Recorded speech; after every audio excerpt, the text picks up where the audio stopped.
Halo, assalamualaikum. Jumpa lagi bersama ceritaku. Sudah lama nih aku nggak bikin video. Dan tanpa berlama-lama langsung saja kita masuk ke ceritanya. Aku percaya sih soal hantu yang pindah gara-gara pohonnya ditebangin. Karena di kampung aku juga pernah ada kejadian gitu. Tapi itu cerita dari mamaku. Jadi di desa sebelah itu ada semacam hutan bambu yang emang terkenal angker. Jangankan lewat malam hari, siang-siang aja kalau lewat sana tuh serem banget. Karena letak pohon bambunya itu pas banget di pinggir jalan, berhadap-hadapan, dan dahan dan rantingnya itu saling menyatu membentuk huruf N. Kebayangkan ya. Jadi kalau lewat situ jalannya tuh emang agak remang-remang gitu karena ketutup sama pohon-pohon bambu itu. Belum lagi adanya bunyi dedaunan yang ketiup angin. Aku dulu sekolah agama di desa itu dan kalau lewat sana suka sambil lari-lari. Dan setelah puluhan tahun akhirnya hutan bambu itu sepakat mau ditebang. Setelah rembukan warga dan pemerintah desa. Bukan karena angker sih, tapi karena itu hutan malah sering dipakai untuk tempat pacaran. Tapi pas udah mulai proyek itu dikerjain, nah warga yang rumahnya di dekat-dekat sana tuh mulai suka digangguin.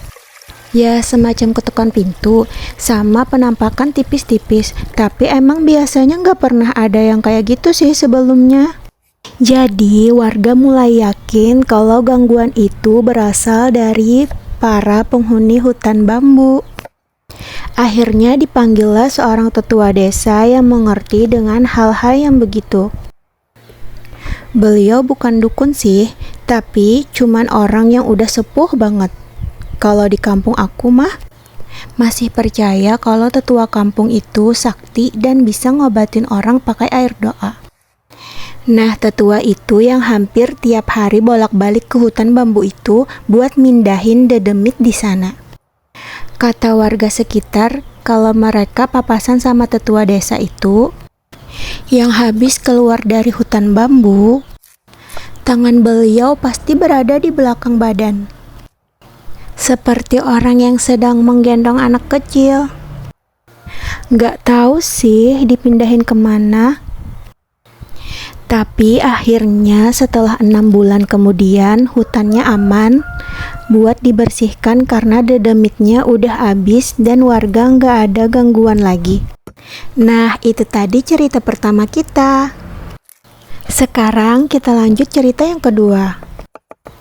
Cerita ini dikirim oleh teman kita yang bernama Ahmad. Halo Ahmad. Jadi di dekat rumah saya itu ada rumah yang sudah lama terbengkalai dan mau dijual oleh pemiliknya. Suatu hari saya dan teman-teman saya bermain bola. Ketika asik bermain bola, bolanya tidak sengaja masuk ke halaman rumah kosong itu. Ketika saya ingin mengambilnya, saya melihat ada nenek-nenek tua sedang menyapu di dekat sumur tua di samping rumah itu. Saya tidak berpikir aneh-aneh sih. Saya kira beliau adalah pemilik rumah itu. Dan kemudian saya lanjut main bola lagi dengan teman-teman saya.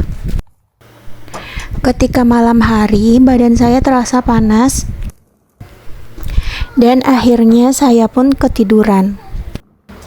Besok paginya ketika saya bangun, ibu bilang tadi malam saya mengigau. Lalu saya jawab, "Saya mengigau apa, Bu?" Kata ibu, "Saya mengigau ada nenek-nenek minta buah." Lalu ibu bertanya, "Kemarin kamu habis main di mana?" Lalu saya cerita kalau saya habis main bola di dekat rumah kosong.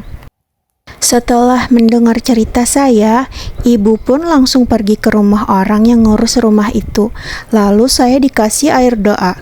Alhamdulillah saya kembali sehat seperti biasa. Dan saya baru tahu kalau rumah itu tidak laku-laku karena banyak penunggunya. Dan nenek tua yang kemarin saya lihat itu bukanlah orang, melainkan penunggu sumur tua itu.